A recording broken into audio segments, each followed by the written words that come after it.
Jonah chapter 1.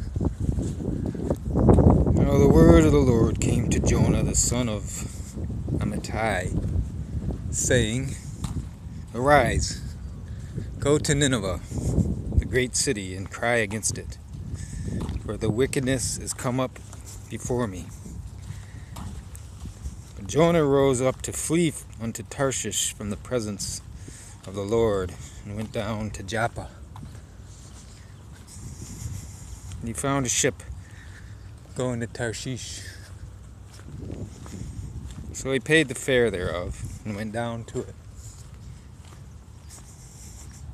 to go with him unto Tarshish in the presence of the Lord. The Lord sent out a great wind into the sea, and there was a mighty tempest in the sea, so the ship was like to be broken. Then the mariners were afraid, and cried every man to his God, and cast forth the wares that were in the ship into the sea, to lighten it of them. But Jonah was gone down into the sides of the ship, and he lay, and was fast asleep.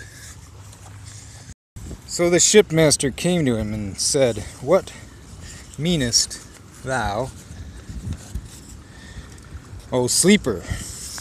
Arise, call upon thy God, if so be that God will think upon us that we perish not. They said every one to his fellow, Come, let us cast lots, that we may know for whose cause this evil is upon us. So they cast lots, and the lot fell upon Jonah. And they said to him, Tell us, we pray thee, for whose cause this evil is upon us. What is thine occupation? Whence comest thou? What is thy country? And of what people art thou?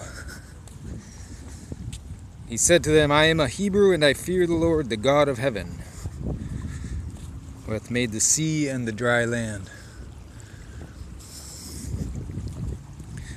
Then were the men exceedingly afraid,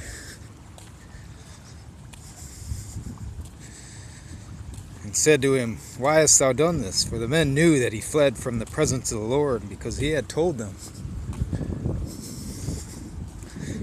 Then they said, What shall we do unto thee, that the sea may be calm?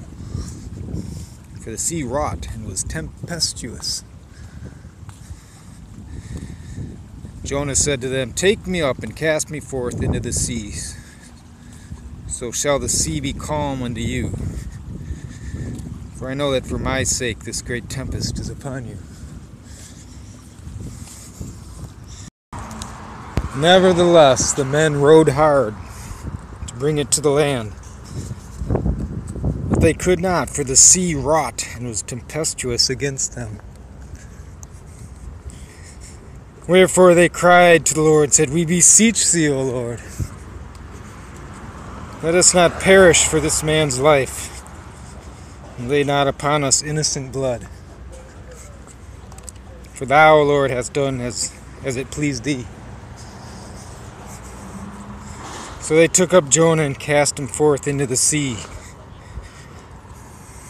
And the sea ceased from her raging. Then the men feared the Lord exceedingly, and offered a sacrifice unto him, and made vows. Now the Lord had prepared a great fish to swallow up Jonah. Jonah was in the belly of the fish 3 days and 3 nights.